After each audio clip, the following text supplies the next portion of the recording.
मजाक उड़ा रहा है वो अहले सुन्नत का। कहता है कि बड़े पीर वाले 11वीं वाले पीर की मुरीदनी का लड़का मर गया। इत्मीनान से सुने देखिए कैसे कैसे झूठ गढ़ के कौम को गुमराह किया इन लोगों ने। ये आज का जो है ना, ये झूठों का झूठ, ये पहला पार्ट है, बहुत सारे पार्ट आएंगे इनके।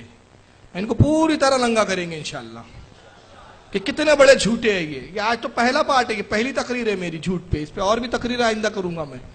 बोलता है पीर बड़े 11वीं वाले के पीर का मुरीदनी का लड़का मर गया। वो 11वीं वाले बाबा के पास आई, हजरत आपकी मुरीदनी हूं, मेरे बच्चे को जिंदा कर दीजिए।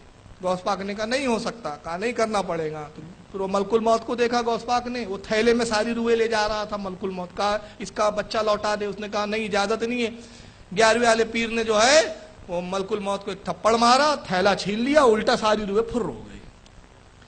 नारे हैदरी, नारे रिसालत, सुनने वाले भी ऐसे, सुनाने वाले भी ऐसे। यानी अब जो नया आदमी सुनेगा वो बोलेगा हाँ यार बरेली लोग ऐसी किस्से बयान करते होंगे और ऐसी नारे हैदरी और नारे रिसालत लगते होंगे। आइए जरा इसका झूठ अब मैं खोल रहा हूं। यह है फतावे रज़विया।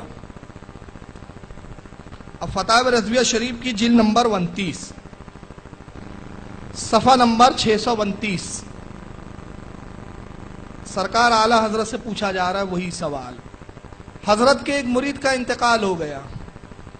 मौता का लड़का हजरत की खिदमत में हाजिर हुआ और हजरत से अर्ज की मेरे वालिद का इंतकाल हो गया। इस पर लड़का ज्यादा रोया, पीटा और अड़ गया। तो आपको रहम आया और आपने वादा फरमाया कि लड़के की तस्कीन की।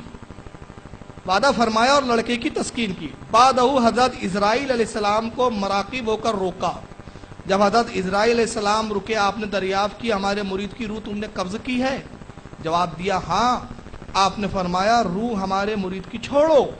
इजराइल अलैहिस्सलाम ने कहा मैंने बाहुक्म रब्बुल आलमीन रूह कब्ज की है, बगैर हुक्म के नहीं छोड़ सकता। इस पर झगड़ा हुआ, इसका गौस पाक का और हजरत इजराइल अलैहिस्सलाम का। आपने थप्पड़ मारा, हजरत के थप्पड़ से इजराइल अलैहिस्सलाम की एक आंख निकल पड़ी और आपने उनसे जंबील छीन कर उस रोज की तमाम रूहें जो कब्ज की थी छोड़ दी। इस पर हजरत इजराइल अलैहिस्सलाम ने रब्बुल आलमीन से अर्ज किया, वहां से हुक्म हुआ कि हमारे महबूब ने एक रूह छोड़ने को कहा था, तुमने क्यों नहीं छोड़ी? हमको उनकी खातिर मंजूर है, अगर उन्होंने तमाम रूहें छोड़ दी तो कुछ मजायका नहीं।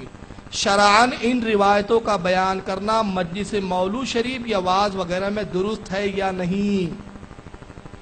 मतलब क्या है? ये सवाल पूछा जा रहा है आला हजरत से। साइल ने ये पूरा सवाल बयान किया कि हुजूर ये ऐसा ऐसा वाकया है क्या, इसकी शरीयत में क्या असल है? शरआन इन रिवायतों का बयान करना मौलूद में यानी मिलाद की महफिल में और वाज शरीफ में दुरुस्त है या नहीं? आला हजरत क्या जवाब देते जरा सुने। अब ये पेज ऊपर हुआ।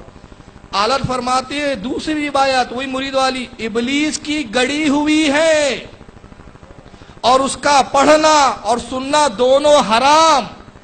और अहमक जाहिल बेअदब ने यह ना जाना कि उसमें हुजूर सैयदना गौसे आजम की ताजीम करता है, हालांकि वो हुजूर की सख्त तौहीन कर रहा है। किसी आलिम मुसलमान की उससे ज्यादा तौहीन क्या होंगी कि माज़अल्लाह उसे कुफ्र की तरफ निस्बत किया जाए, ना कि महबूबाने इलाही सैयदना इजराइल अलैहिस्सलाम मुरसलीन मलाइका में से है और मुरसलीन मलाइका बिल इजमा तमाम गैर अंबिया से अफजल है। किसी रसूल के साथ ऐसी हरकत करना तौहीन रसूल के सबब माज़अल्लाह उसके लिए बाइसे कुफ्र है। आला हजरत उस वाक़े की तरदीद कर रहे हैं, फरमा रहे ये वाक़े की असल नहीं, किसी इबलीस ने गढ़ी है। ये जिसने गढ़ा वो इबलीस है अपने वक्त का। इसका पढ़ना हराम, इसका सुनना हराम, और अगर इस पर एतकाद रखे तो क्या है? कुफ्र है। और वो खाते में किसके डाल रहा है बेहया। इससे बड़े रुए जमीन पर कोई बेहया फिरका होगा? आइए